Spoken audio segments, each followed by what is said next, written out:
Please help me. The man's voice was low, controlled, but strained enough to make Nina Carter look up immediately. The Belridge diner was already closed. Chairs rested upside down on tables, and the soft amber lights above the counter cast long shadows across the polished floor. Outside, the Pennsylvania night felt unusually still, the quiet kind that settled over small towns after 11 p.m., when most families were already home and the roads belonged only to late-shift workers and passing truck drivers. Nina had just finished wiping the final table when the bell above the glass door chimed. She hadn't expected anyone. The sign clearly read, "Closed." Yet the man standing just inside the entrance looked as though he had been searching for that door for a long time. He was tall, dressed in a dark leather jacket marked by dust and wear, his posture slightly unsteady but determined. One hand pressed lightly against his side as he paused just inside the doorway, as if allowing himself a moment to regain control. "Please, help me," he repeated. Nina stepped forward immediately. "You okay?" she asked gently. "I had an accident," he said, his voice steady but quiet. "Motorcycle." That explained the stiffness in the way he moved, the faint scrape marks along his sleeve, the tension in his shoulders as though every breath required effort. "You should sit down," Nina said. He nodded once, and allowed her to guide him toward a chair near the counter. Even in discomfort, he carried himself with an unusual composure, as if losing control was not something he permitted easily. Nina moved behind the counter and grabbed the diner's first aid kit. It was small, meant for minor kitchen injuries, but it contained what she needed: antiseptic wipes, gauze, compression wrap. When she returned, the man had removed his jacket carefully, revealing stiffness in the way he lifted his arm. "This might be uncomfortable," Nina said. "I've had worse," he replied quietly. There was something about the way he said it that made the words sound factual, rather than dramatic. She cleaned the scrape along his shoulder gently, her movements calm and practiced. Years earlier, she had studied nursing, completing 2 demanding years before family responsibilities forced her to step away. Some skills never left the body. "You must have hit the road hard," she said. "I did. No broken glass in the skin. That's good," she murmured, more to herself than to him. He watched her quietly. "You've done this before." "I studied nursing," Nina said. "Didn't finish." "Why not?" "Timing," she answered simply. He seemed to understand that the word contained more meaning than explanation. She wrapped the gauze securely, stabilizing the injured area. "You should rest that shoulder for a few days," she added, "and avoid riding for a while. That might be difficult. You don't strike me as someone who listens to medical advice." A faint trace of a smile appeared at the corner of his mouth. "Only when it comes from someone competent." Nina poured a cup of black coffee and placed it in front of him. He accepted it with a quiet nod of appreciation. The diner felt strangely peaceful despite the unexpected situation. The faint hum of the refrigerator blended with the ticking clock above the counter. "Sublas Perperty Lanan PM." Nina leaned lightly against the counter, studying him with quiet curiosity. "You picked an unusual place to stop," she said. "It was the first place with lights still on. You're lucky I hadn't turned them off yet." Luck seems to be the theme of the evening. He spoke in a measured tone, calm and thoughtful, as though every word was chosen deliberately. For a moment, neither of them spoke. Then Nina glanced around the quiet diner, almost as if reminding herself of something important. "You actually came on the right night," she said. He looked at her. "What do you mean?" Nina hesitated briefly before answering. "Tonight is my last shift here." That caught his attention. "You're leaving?" "Yes." "Why?" "The diner is closing. Owner sold the property last week," she explained. "Tomorrow, I have to go. New job, different town." "Far?" "About 3 hours west." He absorbed that information in silence. "Do you want to go?" he asked. Nina gave a small shrug. Sometimes wanting isn't part of the decision. "That sounds familiar." She folded her arms lightly. "This place has been part of my routine for years," she added. "People here know each other. It feels strange to just disappear." "Nothing important ever truly disappears," he said quietly. His words carried an unexpected weight, almost like experience. "You talk like someone who's left things behind before," Nina observed. "I have." The conversation paused again, but the silence felt comfortable rather than awkward. Then headlights appeared outside the window. A dark SUV slowed as it approached the diner. Then another, then a third. The vehicle stopped in the parking lot with quiet precision. Nina noticed the man's attention shift slightly toward the window. "You expecting someone?" she asked. "Yes." The door opened moments later. 3 men entered quickly, scanning the room before walking toward the seated stranger. Relief flickered across one of their faces. "Sir," he said respectfully. "I'm fine," the man replied. His voice had changed subtly, still calm, but now unmistakably authoritative. One of the men noticed the bandage. "Who assisted you?" "Nina," the man answered. The men nodded politely toward her. "Thank you," one of them said. The injured man rose carefully from the chair. Even moving slowly, he gave the impression of someone accustomed to being followed rather than guided. He turned toward Nina. "I appreciate your help." "It wasn't a big deal," she replied. "It was," he said simply. He placed an envelope on the counter. Nina looked at it but did not reach for it. "That isn't necessary." "It is," he replied calmly. She hesitated, unsure whether refusing would be appropriate. "You should get that shoulder checked," she said instead. "I will." He studied her for a moment, as if considering something beyond the present conversation. "You said tomorrow you leave." "Yes." "What time?" "Early morning." He nodded once. "Then I'm glad I arrived tonight." The statement sounded simple, yet something about it lingered. The men escorted him toward the door. Just before stepping outside, he turned back briefly. "Nina," he said. "Yes?" "Safe travels." She gave a small nod. "You too." The SUVs disappeared quietly into the night. The parking lot returned to silence. Nina remained standing behind the counter, looking at the envelope for a long moment before finally picking it up. Inside was more money than she expected for a simple act of kindness. Enough to help with her mother's therapy. Enough to ease the pressure of starting over somewhere new. If this moment touched your heart, share your thoughts in the comments and tell us what you would have done in Nina's place. While you are watching this video, please like and subscribe to the channel so you will not miss the next chapter of this emotional journey. Your support helps meaningful stories like this continue to be told. She closed the envelope slowly, her thoughts unusually unsettled. Tonight had been ordinary, until it wasn't. She turned off the final light and stepped outside into the cold night air, unaware that the stranger she had just helped was not the kind of man who forgot faces or unfinished conversations.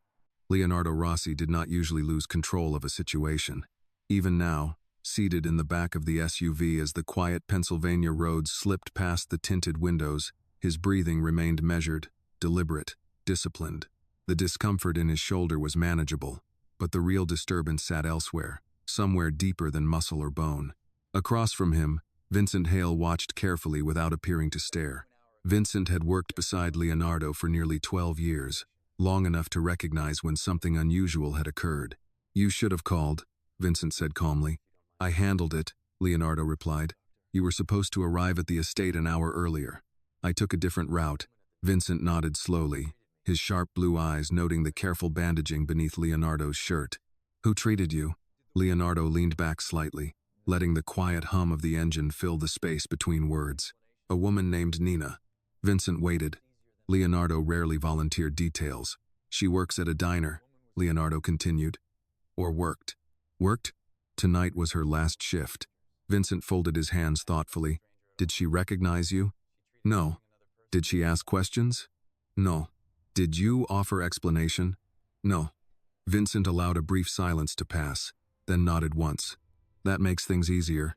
Leonardo's gaze shifted toward the passing streetlights. "She was competent," he said. Vincent gave a small, almost imperceptible smile. "You rarely compliment strangers." "She wasn't acting like a stranger." "Meaning?" "She acted like someone who believes helping another person is normal." Vincent considered that. "In your experience, that is unusual." "Yes." Leonardo closed his eyes briefly, recalling the quiet steadiness in Nina's voice. The way she worked without hesitation, without curiosity about wealth or status. No fear, no performance, just practical care.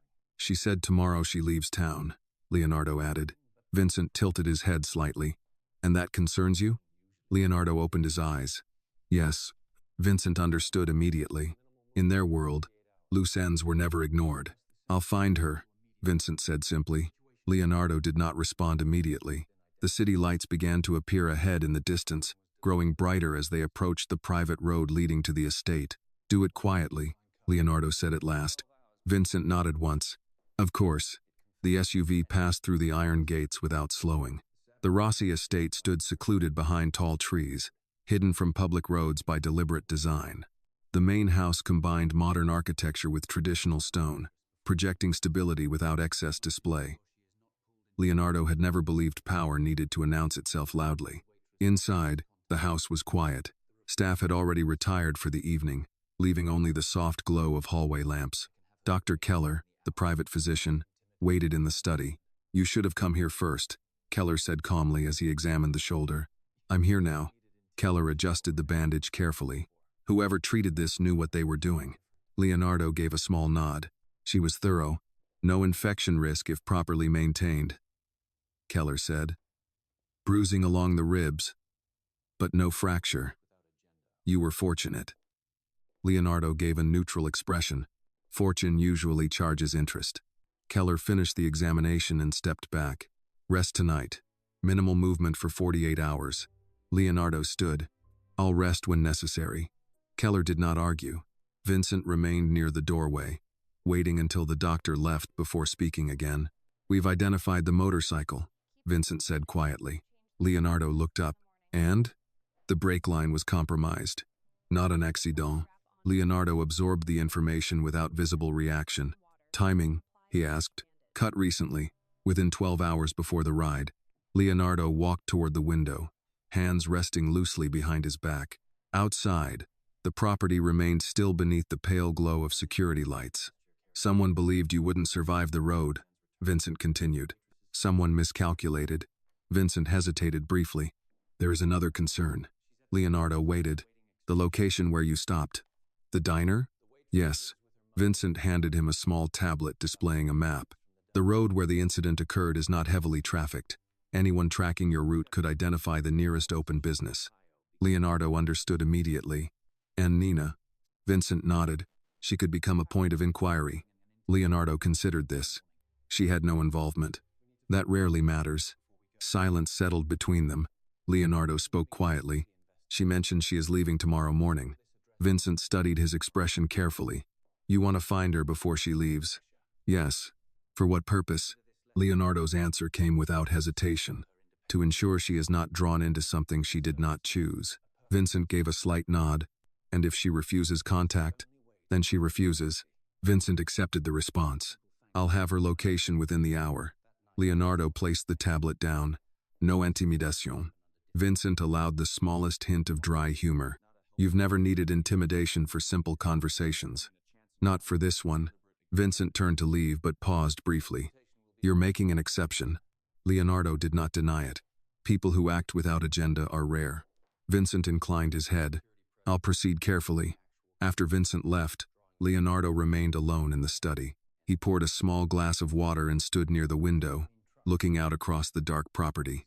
The night felt unusually reflective. He replayed the conversation in the diner with precise clarity. Her steady voice, her practical instructions, her lack of curiosity about status or wealth. Most people asked questions when confronted with unusual situations. She had not. She had simply helped. In his world, motives always existed. Every gesture carried expectation. Every favor required return. Yet Nina Carter had asked for nothing. The thought remained with him longer than expected. 40 minutes later, Vincent returned. "We found her," he said. Leonardo turned slightly. "She lives with her mother in a small apartment 20 minutes from the diner." "And her departure?" "She accepted a temporary position at a hotel in Ohio. Starts in 2 days." Leonardo considered this. "She intends to leave early tomorrow morning." Vincent nodded. "She packed earlier this evening." Leonardo walked toward the desk. "Arrange a meeting." Vincent waited for further instruction. "No pressure," Leonardo added. "Of course." Vincent studied him carefully. "You want to thank her personally?" "Yes. That could have been done tonight." Leonardo paused. "Tonight, she was helping a stranger." Vincent understood. "And tomorrow?" "Tomorrow she meets the man she helped." Vincent allowed a brief nod. "I'll arrange transportation." No security presence inside the conversation. Vincent raised an eyebrow slightly. "You trust her?" Leonardo's expression remained calm. "I respect her." Vincent accepted the distinction. As he left the room, Leonardo glanced once more toward the dark window. Some encounters faded quickly. Others stayed longer than expected. Nina Carter, it seemed, was not someone easily forgotten. And in a world where loyalty was often purchased and trust rarely given freely, encountering someone who acted purely out of instinct carried unexpected weight. Tomorrow morning, before she disappeared into another town, another job, another quiet routine, Leonardo Rossi intended to speak with her again, not as a man accustomed to control, but as a man who understood the value of an honest act when he saw one. Nina Carter woke before sunrise, long before the alarm on her phone vibrated softly on the nightstand. Habit had trained her body to rise early, but this morning carried a different kind of weight. The room felt unfamiliar. Even though she had lived in the small apartment for nearly 4 years, cardboard boxes lined the wall near the door, sealed with careful precision. Her life had been reduced to labeled edges and folded memories. The air smelled faintly of brewed coffee drifting from the kitchen where her mother was already awake. Her mother had always risen early, long before illness slowed her movements. Some routines refused to disappear, even when the body resisted them. Nina dressed quietly, pulling on a simple sweater and jeans suitable for travel. She checked the small silver watch on her wrist, the one her father had worn every day of his adult life. Its steady ticking always reminded her that time did not pause simply because life felt uncertain. She entered the kitchen and found her mother sitting at the small round table, both hands wrapped around a ceramic mug. "You didn't sleep much," her mother observed gently. "I had things on my mind," Nina admitted. "You always do before change." Her mother's voice carried the calm certainty of someone who had experienced enough loss to recognize its shape early. "You'll call when you arrive?" her mother asked. "Of course. And you'll remember to eat properly?" Nina smiled faintly. "Yes." Her mother studied her face for a moment longer than usual. "Something else happened last night," she said quietly. It wasn't a question. Mothers often understood more than they were told. Nina hesitated. "A man came into the diner near closing," she explained carefully. "He'd had an accident. I helped him." Her mother's expression softened. "That sounds like you. He left an envelope. And you accepted it?" Nina nodded once. Her mother did not react with judgment. "You did what was needed," she said. "Sometimes help returns in unexpected ways." Nina poured herself coffee and sat down across from her. "I didn't ask who he was. Sometimes not asking is wise." They shared a quiet moment, the morning light slowly filling the room with soft gray warmth. At 7:18 a.m., a car engine idled outside the building. Nina noticed it immediately. A dark sedan waited near the curb, polished, understated, expensive without being showy. She had learned to notice details, especially after the previous night. A knock sounded at the door, 3 measured taps. Not aggressive, not hesitant. Professional. Nina rose slowly and opened the door. A man in his mid-40s stood in the hallway, dressed in a charcoal coat and dark gloves despite the mild autumn chill. His posture was relaxed but precise, his expression calm. "Miss Carter," he said politely. "Yes? My name is Vincent Hale. I represent the gentleman you assisted last night." Nina studied him carefully. "You work quickly," she said. "We prefer efficiency." Her mother watched quietly from the kitchen table. Vincent spoke with calm courtesy. "Mr. Rossi asked me to ensure you arrived safely at your destination today." "That isn't necessary." "It is not an obligation," Vincent clarified. "It is an offer." Nina crossed her arms lightly. "I already accepted compensation. This is not about compensation." "Then what is it about?" "Gratitude," Vincent answered. Nina considered that word. People used it often, rarely sincerely. "I'm capable of traveling alone," she said. "I'm certain you are," Vincent replied. "But Mr. Rossi prefers not to leave matters unfinished." "Unfinished?" "You helped him in a moment of need. He would like the opportunity to thank you properly." Nina hesitated. "I'm leaving in less than an hour. That timing has already been considered." Vincent gestured politely toward the window. "The car outside will take you wherever you need to go." Her mother spoke gently from behind her. "You should at least hear what the man has to say." Nina turned slightly. Her mother gave a small nod of encouragement. People who go out of their way to thank someone properly are rare. Vincent allowed a respectful silence while Nina made her decision. Finally, she exhaled quietly. 10 minutes, she said. "That will be sufficient." Vincent stepped aside as she retrieved her coat and small travel bag. Her mother squeezed her hand briefly. "Call me later." I will. The hallway smelled faintly of old wood and morning air as Nina followed Vincent toward the waiting car. The driver opened the door without speaking. Inside, the leather seats felt cool against the autumn air. The car moved smoothly through quiet suburban streets, passing familiar storefronts Nina would likely never see again. After several minutes, they arrived at a small park overlooking a river just outside town. The trees had begun turning gold, their leaves drifting slowly across the grass. Leonardo Rossi stood near a wooden bench facing the water. He wore a dark wool coat, his posture composed, his presence unmistakably steady. He looked different in daylight, less like a stranger, more like someone accustomed to being listened to. Nina approached cautiously. "You're walking better," she said. "Thanks to you." He gestured politely toward the bench. "I won't keep you long." She remained standing. "I have a schedule." "I'm aware." He studied her briefly. "You meant what you said last night. Today is your last day here." "Yes. You leave everything behind. Sometimes staying is more expensive than leaving." Leonardo nodded slightly. "That is often true." Nina kept her voice neutral. "You didn't need to send someone to my home. I wanted to ensure your departure was uneventful." "That sounds like responsibility for something that isn't yours." "Perhaps," he admitted. "Then why take it?" Leonardo paused briefly. "Because actions create connections, even brief ones." Nina studied him carefully. "You don't know me. I know enough." "And what is that?" "You help people when they need help. That doesn't make me unique." "In my experience it does." She considered that answer carefully. "You could have thanked me last night." "Last night I was dependent," he said. "Today I am deliberate." The distinction was subtle but clear. He reached into his coat pocket and removed a small envelope. Nina frowned slightly. "I already told you I accepted payment." "This is not payment." "What is it?" "A contact number," he said, "in case you ever require assistance." Nina did not take it immediately. "I don't intend to require assistance." "Most people don't." She accepted the envelope slowly, unsure whether refusing would create unnecessary tension. "I won't misuse it," he added. "That suggests it could be misused." He almost smiled. "Everything can." She glanced toward the river. The water moved steadily, unaffected by the conversation happening nearby. "You must be important," she said finally. "Important is relative. You don't send drivers and representatives for small matters." "No," he admitted. She folded the envelope into her coat pocket. "I appreciate the gesture," she said, "but I prefer simple arrangements." "So do I." He hesitated briefly. "I'm glad I arrived at the diner before closing." Nina met his gaze. "Suawi." She extended her hand politely. "Thank you for the conversation." He shook her hand once. "Firm. Respectful. Professional. Safe travels, Nina." She nodded. "Take care of that shoulder." "I intend to." As she turned toward the waiting car, Leonardo remained by the river, watching the quiet current move steadily forward.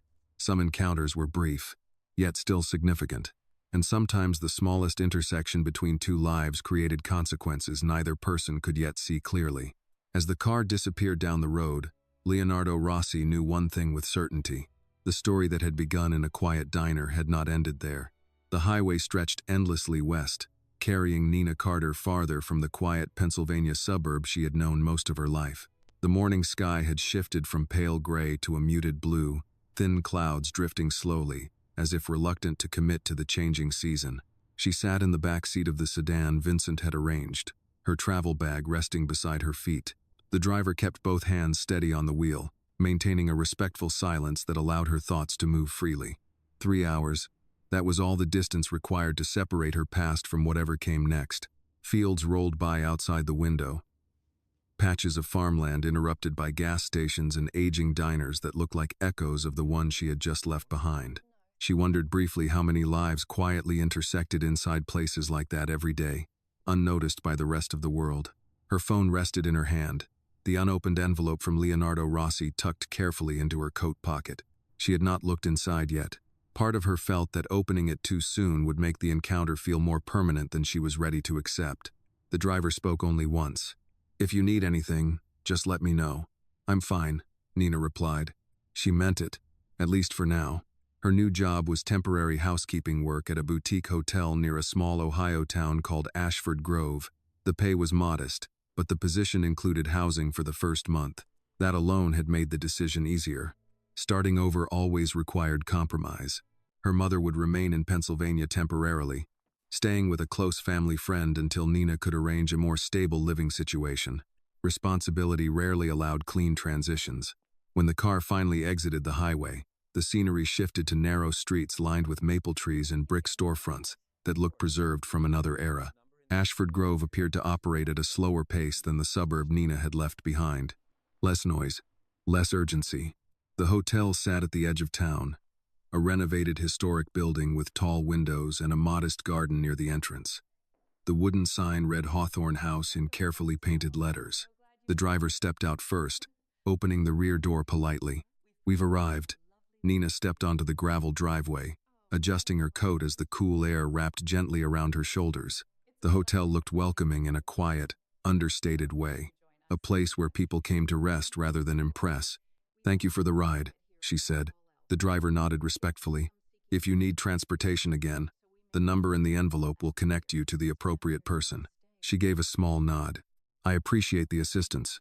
The car departed without lingering, leaving Nina alone with the sound of wind moving through the trees. Inside, the hotel smelled faintly of polished wood and fresh linen. An older woman stood behind the reception desk, her gray hair neatly pinned back. "You must be Nina," she said warmly. "Yes. I'm Margaret Doyle. I manage the property." Margaret extended her hand, her grip firm and reassuring. "We like people who show up early." "I like being early," Nina replied. "That's already a good sign." Margaret handed her a simple key attached to a brass tag. "Your room is on the second floor. We keep things quiet here. Most of our guests are couples looking to escape city noise." "That sounds peaceful." "It usually is." Margaret lowered her voice slightly. "We've had the same staff for years. People tend to stay once they settle in." Nina appreciated that sentiment more than she expected. Stability had become something she valued deeply. Her room was modest but comfortable, with a window overlooking the back garden. Sunlight filtered softly through lace curtains, casting gentle patterns across the hardwood floor. She placed her bag beside the bed and sat down slowly, allowing herself a moment to absorb the unfamiliar surroundings. New beginnings always carried both relief and uncertainty. She removed the envelope from her coat pocket. For several seconds, she simply looked at it. Then she opened it. Inside was a small card with a single phone number printed in clean black ink. No name, no title, just the number. Simple, direct, intentionnel. She placed the card inside the drawer beside the bed, not hidden, but not displayed either. Her first shift began that afternoon. The work felt familiar. Cleaning rooms, replacing linens, organizing spaces for strangers who would never know her name.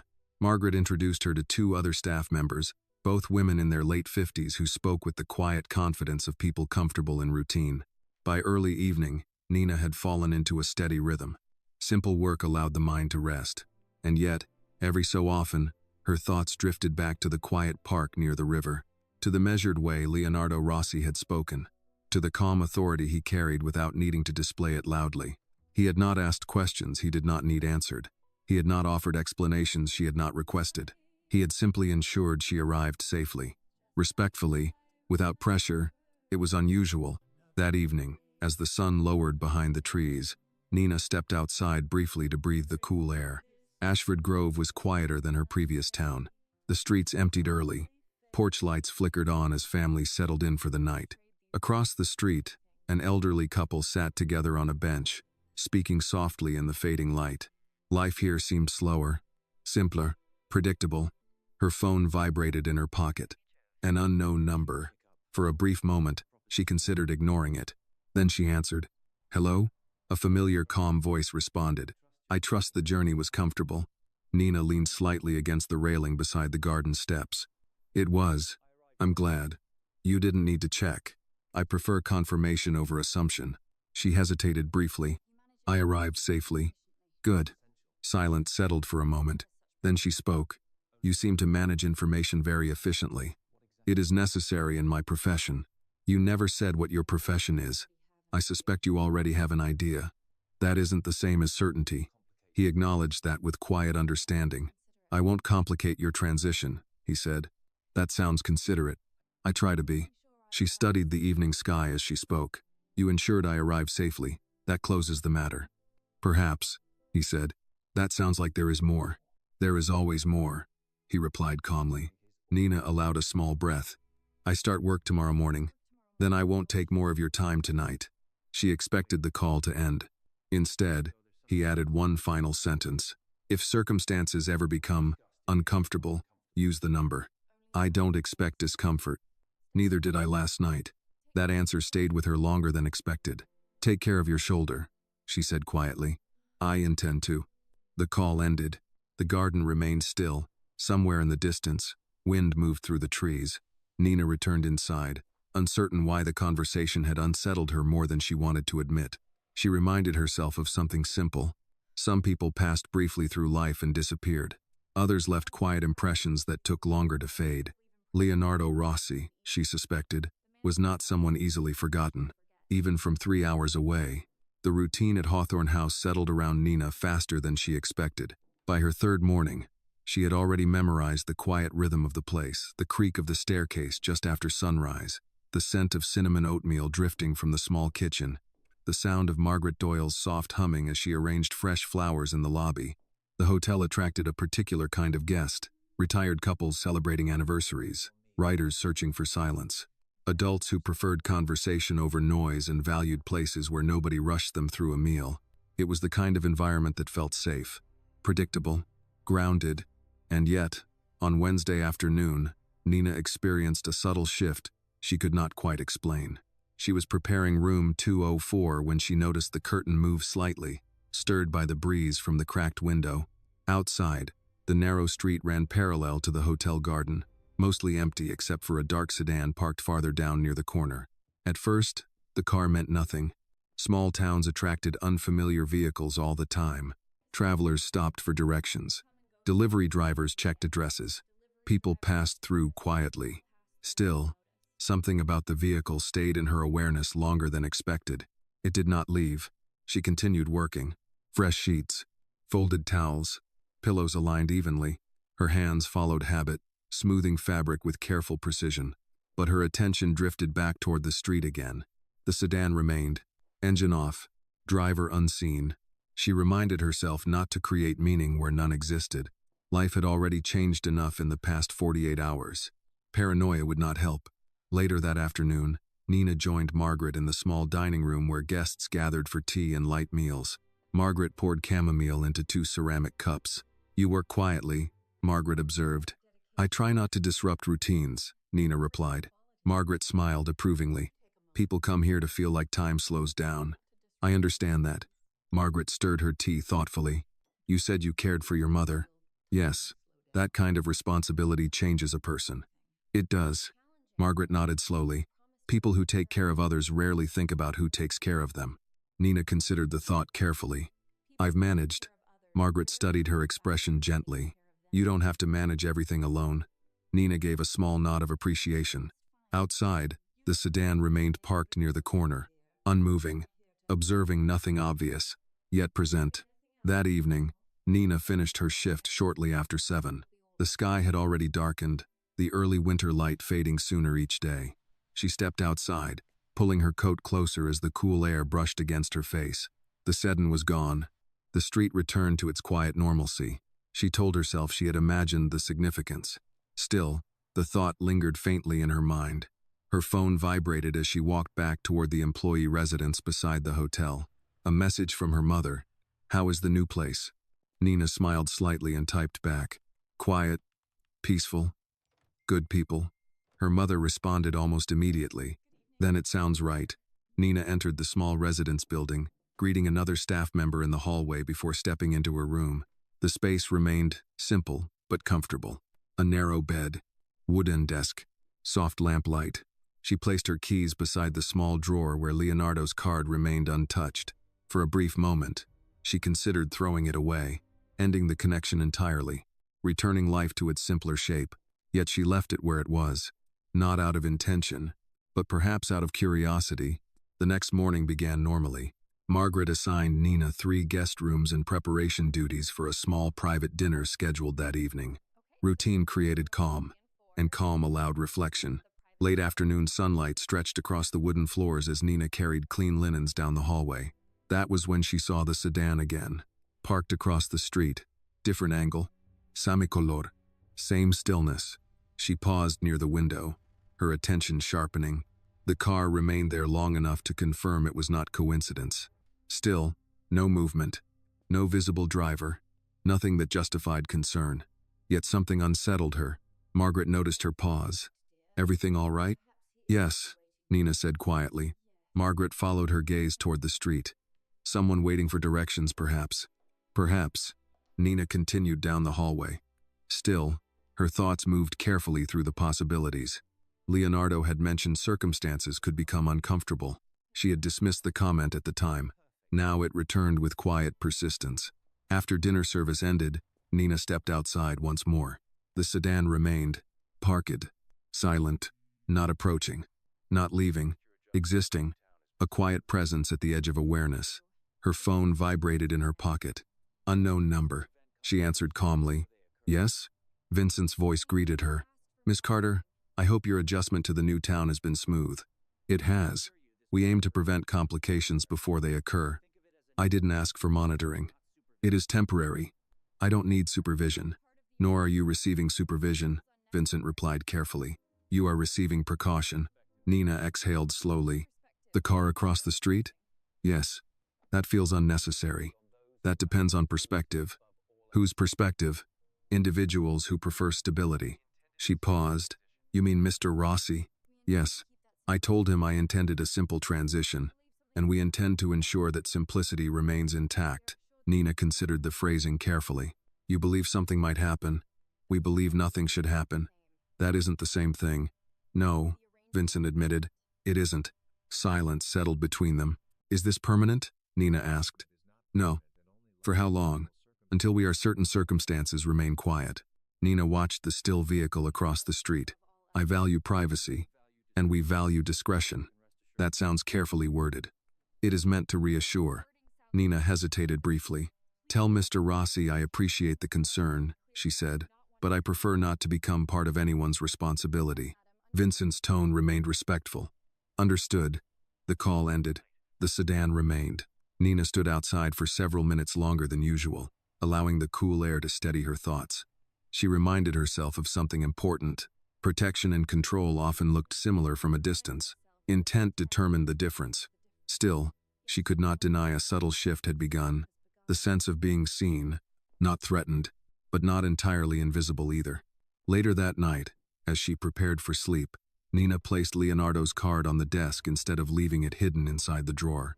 A small decision, almost meaningless, yet symbolic in ways she did not fully understand. Outside, the sedan remained quietly parked beneath the dim streetlight, waiting without approaching, present without interrupting, and somewhere far beyond Ashford Grove, decisions were already being made that would soon reach farther into Nina Carter's carefully rebuilt life than she could yet imagine.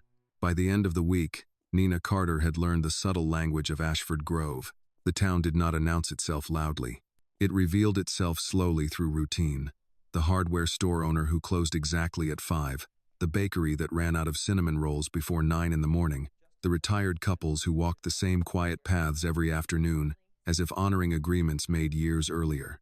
The calm felt genuine, and yet, the dark sedan remained part of the scenery, always present somewhere nearby, never intrusive, never approaching, simply existing at the edge of visibility. By Friday afternoon, Nina had stopped reacting visibly to it. That did not mean she had stopped noticing. She was replacing fresh towels in room 112 when Margaret knocked lightly on the open door. You have a visitor, Margaret said. I wasn't expecting anyone. He didn't ask for a meeting, Margaret added carefully. Only asked if you were comfortable speaking briefly. Nina paused. Where? In the garden. The hotel garden overlooked a narrow stone path surrounded by trimmed hedges and late autumn flowers. Wooden benches faced a small fountain that trickled softly, the sound blending with the quiet rhythm of wind moving through the branches overhead. Leonardo Rossi stood near the fountain. His presence did not disturb the calm environment. He blended into it in a way that surprised her. Dark wool coat, neutrale expression, hands loosely folded behind his back. He turned as she approached. I didn't intend to interrupt your work, he said. You didn't, Nina replied evenly. Margaret had already returned inside, respecting the privacy of the moment. Leonardo gestured lightly toward the bench. May I? She nodded. They sat with a respectful distance between them. "I hope the town is treating you well," he began. "It is. You've adapted quickly. I've had practice starting over. That suggests experience with change. That suggests life." He inclined his head slightly. "Fair point." A few leaves drifted across the stone path. Neither of them spoke for a moment. Then Nina addressed what had remained unspoken. "You arranged the car. I arranged precaution. You call it precaution. Others might call it observation. Observation would involve intrusion. And this doesn't? It does not interfere with your movement. That depends how one defines interference." Leonardo accepted the challenge calmly. "You are free to decline the arrangement. That assumes it was optional." "It is." "Then why is the car still here?" "Because precaution rarely feels necessary until after an event occurs." Nina studied him carefully. "You believe something is going to happen. I believe something already happened." Her attention sharpened. "The accident," she said. "Yes." "You're certain it wasn't random?" The brake line was cut. The information landed quietly but heavily. Nina absorbed the statement without immediate reaction. "That seems specific." "It is. Do you know who did it?" "Not yet." "And you assume whoever did it might be interested in the place you stopped?" "Yes." "Which happens to include me?" "Yes." She folded her hands together, steady but thoughtful. "I didn't ask for involvement in whatever situation you're dealing with. I'm aware. Yet here we are." "Yes." She let out a slow breath. "I prefer ordinary problems." "So do I." She glanced toward the quiet street beyond the garden. "Does your life include ordinary problems?" "Occasionally." "And the rest of the time?" Leonardo considered the question carefully. "The rest of the time requires preparation." "That sounds exhausting." "It can be." Nina tilted her head slightly. "You could have chosen a different life." Leonardo gave a faint, almost reflective smile. "That assumption suggests control exists in every direction." "You don't believe it does?" "I believe choices are rarely presented as clearly as people imagine." She accepted that without agreeing. "What happens now?" she asked. "We identify the source of the interference. And until then, we reduce variables." "I am a variable." He did not deny it. "You are an unknown factor connected to a moment someone attempted to manipulate." "I simply cleaned a wound." "Yes." "And that creates risk?" "It creates visibility." Nina considered the phrasing carefully. "Visibility doesn't always create danger." "No," he agreed, "but it creates opportunity." "For whom?" "For those who rely on leverage." She absorbed the statement. "You think someone might try to reach you through me?" "I think someone might try to understand how I survived. And that leads to me." "Yes." She leaned back slightly. "That seems like an elaborate chain of logic." "It is a practical one." Silence settled briefly. The fountain continued its steady rhythm. "You could simply tell them you received medical attention elsewhere," she suggested. "They would verify." "You're confident of that?" "I am familiar with persistence." Nina studied his expression carefully. "You speak as though conflict is normal." "It is. That doesn't mean it should be." "No," he agreed, "but wishing rarely alters circumstances." She gave a small nod. "That sounds like experience." "It is." She hesitated briefly. "I don't want to become part of a strategy." "You are not part of a strategy." "I am part of a precaution." "Yes. That distinction is thinner than you think." Leonardo accepted that observation. "Your independence will remain intact," he said. "That sounds reassuring." "It is meant to be." "And if I decline further involvement entirely?" "Then you decline." "And the car?" "Will remain temporarily." "That sounds less like a choice." "That sounds like risk management." She almost smiled despite herself. "You speak like someone accustomed to being obeyed." "I speak like someone accustomed to responsibility." "That word again." "It applies here." She watched a pair of older guests walk slowly along the garden path, their conversation soft and unhurried. "People here care about simple things," she said. "They should. They don't worry about leverage. They worry about health, family, time," he replied. "That sounds reasonable." "It is." She turned slightly toward him. "Then why not choose that kind of life?" Leonardo paused longer this time. "Because I no longer exist entirely outside the consequences of previous choices." "That sounds like regret." "That sounds like reality." The honesty surprised her more than she expected. "You don't justify much," she observed. "Justification is often a form of denial." "That sounds philosophical." "That sounds efficient." Nina stood slowly. "I have responsibilities here." and I won't interfere with them. She hesitated briefly. If circumstances change, you will tell me directly. Yes, I prefer clarity. So do I. She gave a small nod. And the car? It will remain discreet. That means visible. That means prepared. She accepted the answer without agreeing. Thank you for the explanation, she said. Thank you for listening. As she turned back toward the hotel entrance, Leonardo remained beside the fountain, his posture calm but deliberate. The situation had shifted. Not dramatically, not yet, but the idea of accident had already been replaced with the possibility of intention. And once intention entered a situation, outcomes rarely remained simple. Inside the hotel, routine continued unchanged. Outside, precaution waited quietly beneath the fading afternoon light. The sense of calm in Ashford Grove began to feel fragile. Not broken, not disrupted, just thinner than before. Nina Carter noticed the change first in the way she observed small details. The quiet town had not altered its rhythm, but her awareness of it had sharpened. She found herself recognizing unfamiliar footsteps in the hallway, noticing vehicles that passed more than once, remembering faces after only brief encounters. It was not fear. It was adjustment. When circumstances shifted, perception followed. Saturday morning arrived with pale sunlight and the faint smell of rain lingering in the air. The garden outside Hawthorne House glistened lightly, droplets clinging to the edges of leaves that had not yet fallen. Autumn had settled fully now, steady and unhurried. Nina folded fresh linens in the supply room when Margaret entered holding a clipboard. "You're adapting well," Margaret said warmly. "I like structure." "Structure likes you," Margaret replied. Nina smiled politely. Margaret hesitated briefly. "I hope you don't mind me saying this," she continued, lowering her voice slightly. "But the gentleman who visited yesterday, he carries himself like someone accustomed to responsibility." "That seems accurate," Nina said carefully.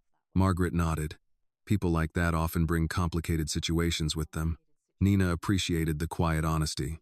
"I'm not involved in anything complicated," she said.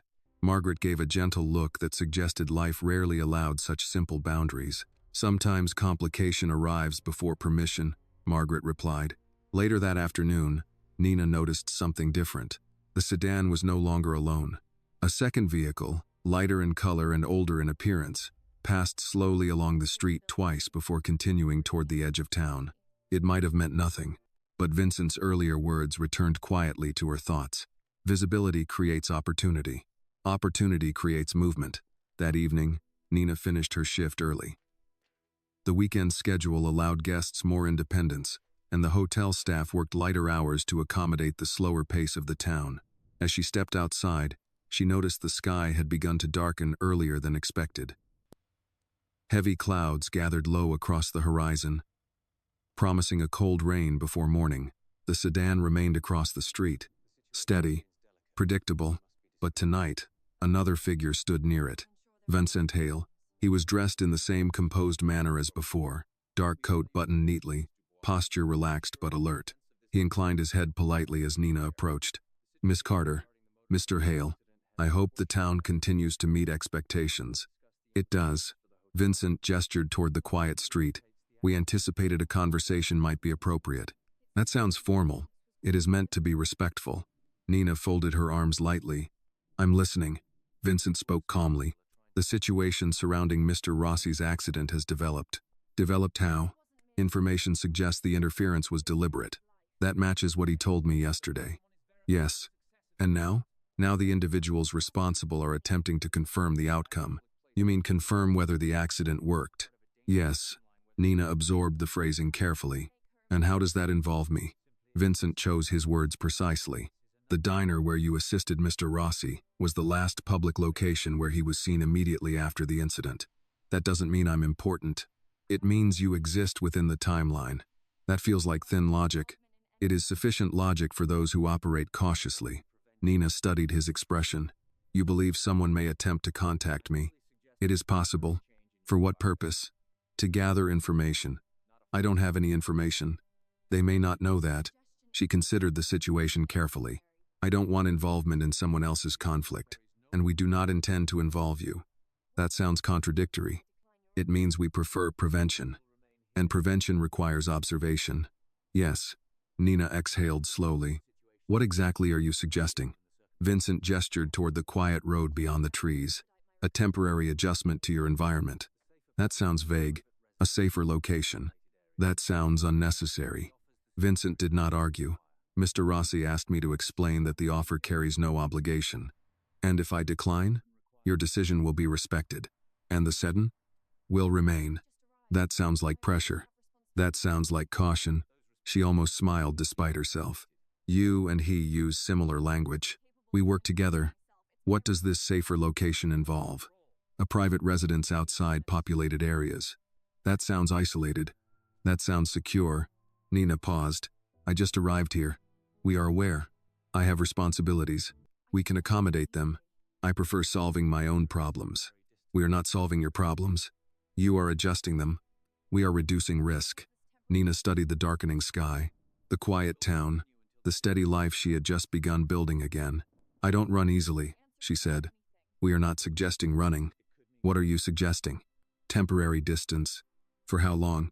Until we confirm the situation has stabilized. That could mean anything. It could mean very little. Silence settled briefly. Does Mr. Rossi often make arrangements for strangers? Nina asked. Vincent considered the question honestly. No. Then why now? Because actions create consequences. And he feels responsible. Yes. I didn't ask him to feel responsible. That does not alter the fact that he does. She looked down the quiet street once more. People here don't live expecting danger. That is precisely why we prefer caution. Nina hesitated. What would happen if I simply continued living normally? Most likely nothing. And unlikely? Vincent met her gaze directly. Uncertainty. That is not very specific. It is honest. She appreciated the honesty, even if she did not appreciate the implication. I need time to consider, she said. Of course. No sudden decisions. We would not request them. She nodded slowly. I will think about it. Vincent inclined his head. That is all we ask. As he stepped back toward the waiting car, Nina remained still for a moment longer. The quiet town had not changed. The trees still moved gently in the evening wind. The hotel lights still glowed softly through the windows. Yet the idea of safety had shifted slightly. Not broken, but no longer unquestioned. Inside her room later that night, Nina placed Leonardo's card beside the bed. Not hidden, not emphasized, simply present. Some choices arrived gradually. Not dramatic, not forced, but steady. And once the possibility of danger entered a life, ignoring it rarely restored the previous sense of certainty. Outside, the sedan remained beneath the dim streetlight, waiting quietly, prepared for whichever decision came next. Rain arrived before dawn, steady and cold, tapping softly against the windows of Hawthorne House as if reminding the town that autumn would not linger much longer. The sky remained a dull silver gray throughout the morning, pressing low over Ashford Grove and muting the colors of the trees into softer shades of amber and rust. Nina Carter began her shift earlier than usual, grateful for the distraction of routine. Work offered structure, and structure kept thoughts from circling endlessly around possibilities she could neither confirm nor fully dismiss.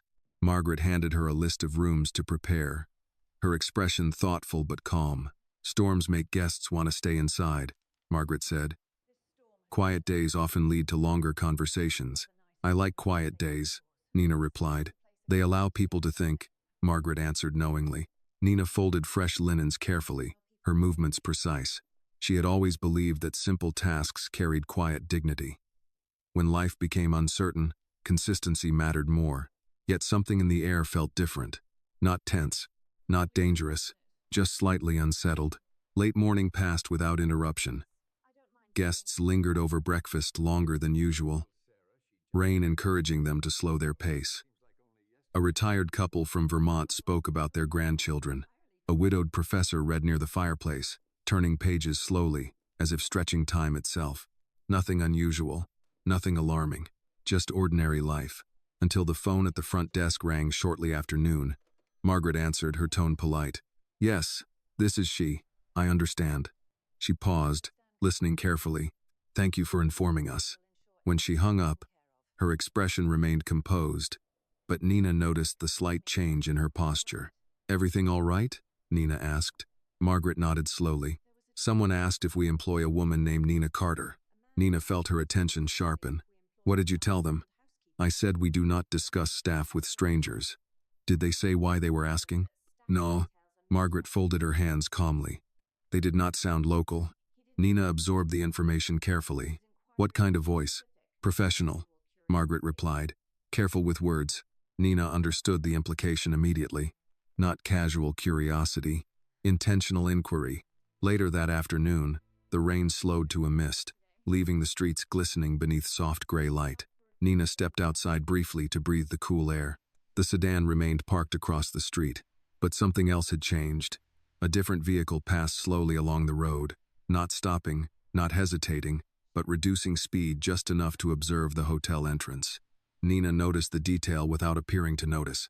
She had learned that attention did not always need to be visible to be effective. Her phone vibrated moments later. Unknown number. She answered calmly. Yes? Vincent spoke without introduction. There has been an inquiry regarding your employment. I heard. The source of the inquiry is not random. That confirms what you warned about. Yes. What kind of inquiry? General verification. That sounds harmless. It often begins that way.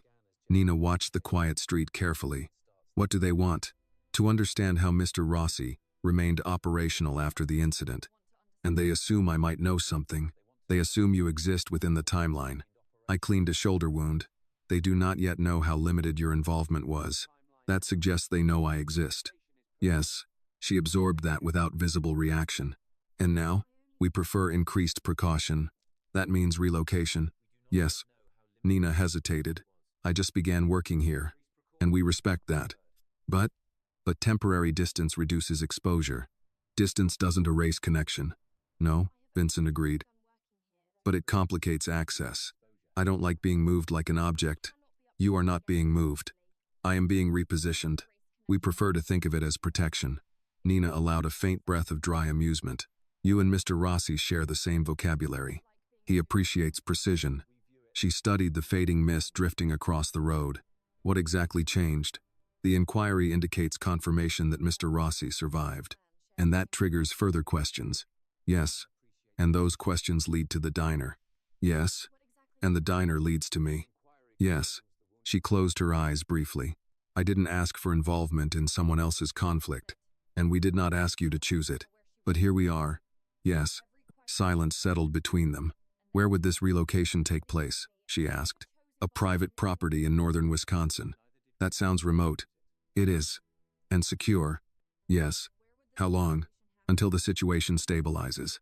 That remains vague. Stability rarely arrives on schedule. Nina considered her options carefully. What happens if I stay? We maintain observation. And if someone approaches me, you contact the number. And then, we handle the situation. That assumes I want situations handled. That assumes you prefer safety. She watched a pair of elderly guests step carefully along the garden path, umbrellas shielding them from the remaining drizzle. Normal life, quiet conversations, predictable concerns. She valued those things. I need clarity, she said finally. You will receive it. No surprises. No surprises. I keep control of my choices. Always. She hesitated briefly. Does Mr. Rossi believe this situation will escalate? He believes uncertainty should be minimized. That sounds like preparation for escalation. That sounds like prevention. She almost smiled again at the phrasing. Tell him I haven't decided yet. We understand. And the car? It remains. Of course it does. The call ended. Nina stood outside for several minutes, watching the quiet street. Rain had washed the air clean. The town remained unchanged, yet something beneath the surface had shifted. Not dramatic, not immediate, but unmistakable.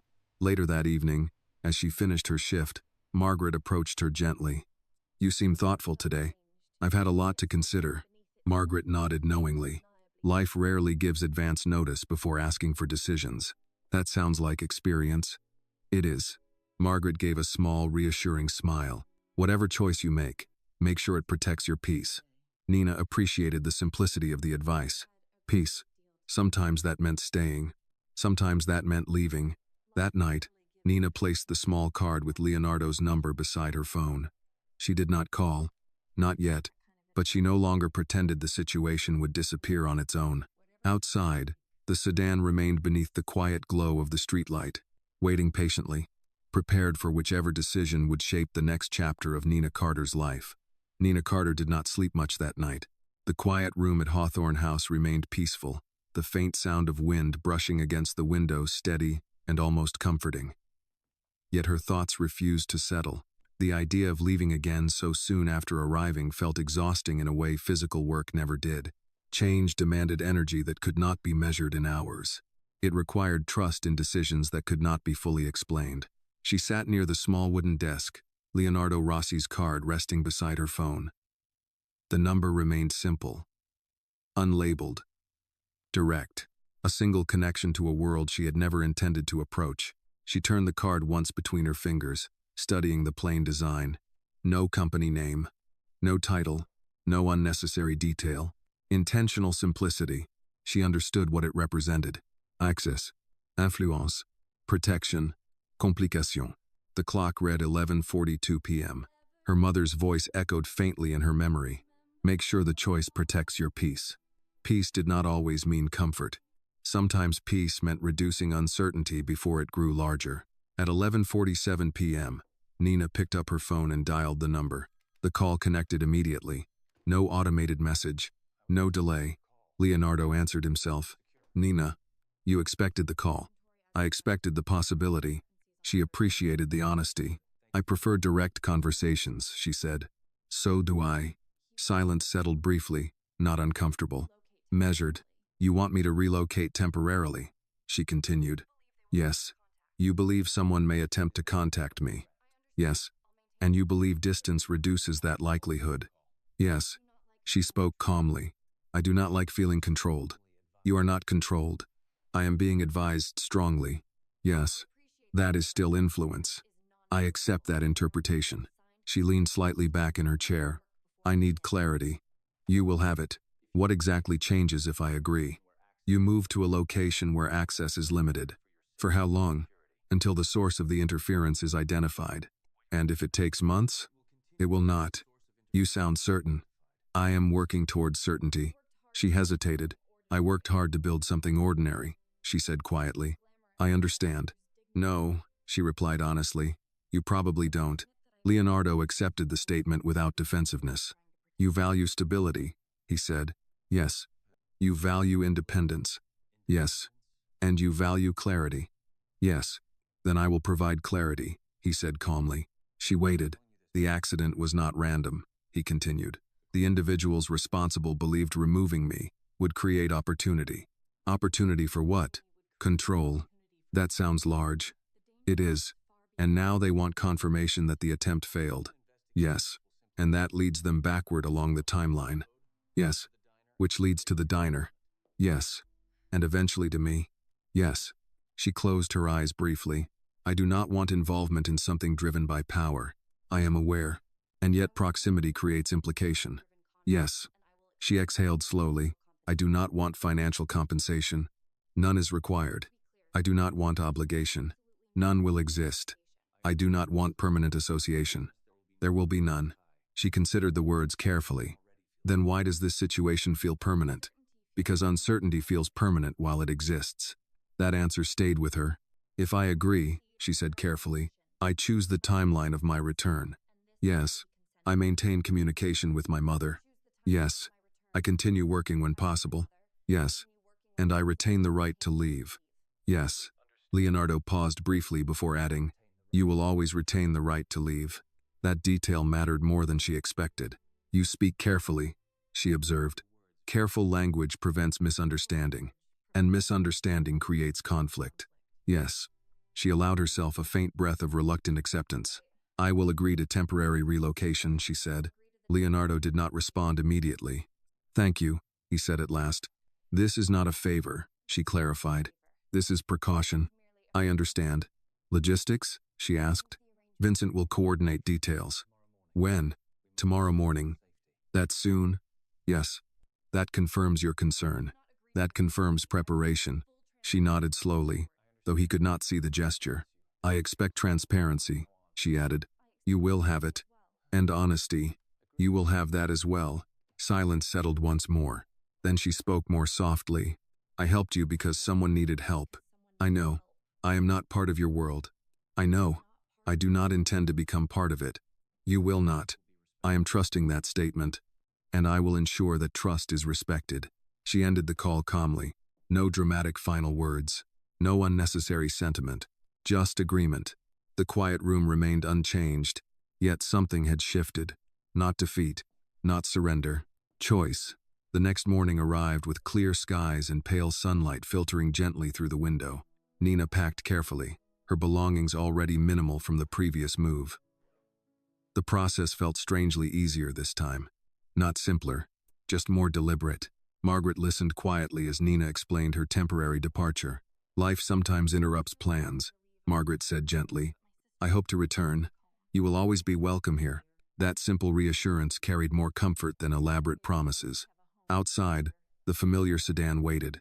Vincent stepped forward as Nina approached. "The property is prepared," he said calmly. "How remote?" "Quiet enough." "That sounds intentionally vague." "That sounds secure." She gave a small nod. Her phone buzzed once more. A message from her mother. "Call when you arrive." "I will," Nina typed back. As the car began moving away from Ashford Grove, Nina looked once more at the quiet hotel disappearing behind the trees. Peace did not always mean remaining still. Sometimes peace required movement before circumstances forced it. Across the distance, Leonardo Rossi stood near the window of his study, watching early morning light stretch across the estate grounds. Vincent's confirmation had arrived minutes earlier. Nina Carter had agreed. Not easily, not quickly, but willingly, respectfully, and that distinction mattered. Leonardo understood something clearly. Kindness created connection.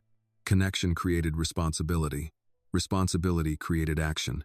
He had not asked Nina to enter his world, but circumstance had already opened the door. Now it was his responsibility to ensure she could step safely back out of it once the danger had passed. Because some debts were not measured in money or influence. Some debts were measured in the quiet certainty that when a stranger chose to help without hesitation, the world still contained something worth protecting. The story reminds us that kindness, even when offered to a stranger, can create consequences far beyond the moment itself.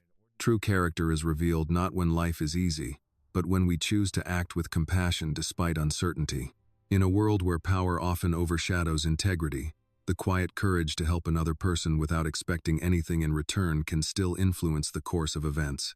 The story teaches that responsibility does not always come from obligation. Sometimes it is born from gratitude, respect, and the recognition that human decency is one of the few forces capable of softening even the hardest paths. This video is a work of fiction created with the assistance of artificial intelligence. All characters, events, and situations are not real and do not represent any actual people or true stories. The content is intended for storytelling and emotional illustration only.